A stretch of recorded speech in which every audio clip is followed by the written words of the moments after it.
ตอนเช้ามื้อนี้ผู้ข้ามาสวนมันในมื้อเช้ามื้อนี้ตอนเช้ามื้อนี้มาสวนมัน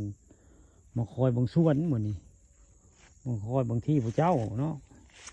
ได้ปลูกเพื่อปลูกมันไว้เพิ่นก็ต้นกล้วยได้กล้วยป่ากล้วยอันนั้นน่ะบ่ได้ปลูกเพิ่นได้ทายทิ่มเพิ่นคืนหน่วยไงเพิ่นคืนกล้วยนะเอารถไถใหญ่นำมาทายทิ่มแล้วพัด 2-3 ปีมาเพิ่นคืนได้กว่ากล้วยนั่นก็ได้เพราะกล้วยป่ากล้วยป่ากล้วยอยู่ในป่าว่าง่ายๆพุ่นกล้วยคืนได้บางทีเราทายทิ่ม2-3 ปีคืนมา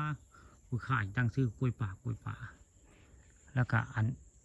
มันนี่ก็นำมันได้สั้นไว้ยังบ่ได้พามาถางหกพุ่นแล้วบ่แล้ว6แล้วตึกมาโอกาสหน้าสิถือผ้ามานำได้ถือผ้าโกะมาถางมันหกโคตรหรือว่าใส่เครื่องตัดหญ้าพุ่นแล้วมาถางแบบนี้สิมันหกแห้งไว้ง่ายอันหมู่เรียงเถียงเว้ยเท่าเถียงแล้วผู้เรียกไปก็คึมหมดละตอนเช้ามานี่ก็เลยมาคอยบังสวนพระเจ้าสวนมันสวนซองเลยสวนซองยังไม่ได้ทำยาจักเถื่อสวนมันอันนี้ก็ได้หักงามแต่ได้สวนมันบริษัทยาอันนี้ก็ได้งามเลี้ยวเข้าไปก็จะว่าเห็นแต่ต้นมันคืออยู่ง่ายนี่ก็บนงามแล้วมันอันบริษัทยาอันนี้ก็ได้แต่ปลูกได้ปลูกแล้วก็บริษัทจักเถื่อได้อันนี้มันอันนี้ปีกานี่ใส่ปุ๋ย4 ถุงบ่ได้ใส่ปุ๋ยโดย11แดนนี่หัดบ่งามได้ปีกายนี่โดย11ใส่ปุ๋ยงามบ่งามปีนี้ได้สงสัยเพิ่นข้างเพิ่นมาปุ๋ยเริ่มทำงานปีนี้ตามเบิ่งปีกานี่ใส่4 ถุงได้ใส่ปุ๋ยไว้แต่ว่ามางามปีนี้ได้นี่สวนมันผู้ค้าป่าตะคำพาชมสวนซองตอนเช้าละอันนี้ก็ได้มาพาผู้ติดตามเพื่อนมาเบิ่งสวนมันผู้ค้าเนาะสวนมันป่าตะคำพาชมละมงนี่สวนมันละนี่มาคอยสวนได้เฮามีสวนให้สวนมันเนาะสวนมันก็ต้องมาคอยมาเบิ่งมายิงได้งามมุมอะไรเนาะมาเบิ่งผลงานผู้เจ้าว่างามซ้ำใดอันสวนมันนี่สวนงานมันบริเวณซ้ำหญ้าบริษัทจักเทื่อแล้วมันสวนมันก็จะปลูกไว้ไงบริษัทจักเทื่อได้ส่วนหนึ่งกับบริษัทสวนมันอันนี้วันนี้ไปเบิ่งหมักสีดาได้หมักสีดาเด็ดยอดเด็ดยอดนั้นไว้เนาะว่าข้าพเจ้าว่ามันจะเป็นดอกมันจะเป็นมากเลยเด็ดไว้แล้วละเด็ดไว้แต่หึงแล้วละแต่ว่าเป็นแล้วมากก็ได้เป็นมากก็ได้นี่มากสีดาพอเป็นมากเพิ่นก็เป็นได้นี่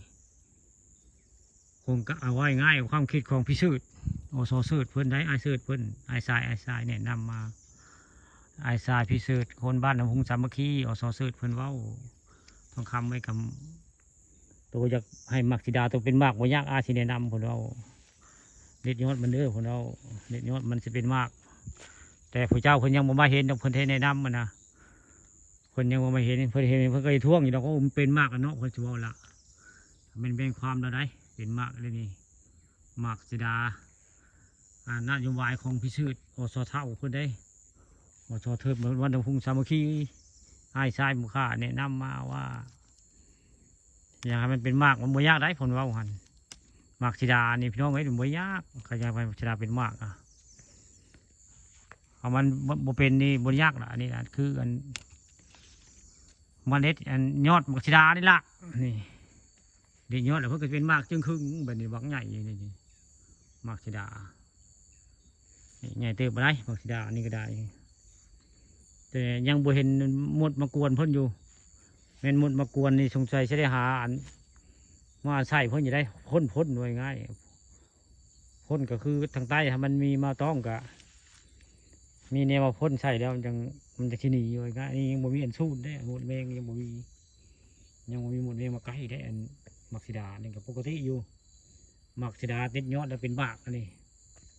ผู้ค้าเอาเคล็ดลับมาให้เบิ่งเนาะมักสีดาเคล็ดเป็นมากภายใช้เป็นบากง่ายจึงครึ่งก็ดีคือให้อันเด็ดยอดมันในมักสีดา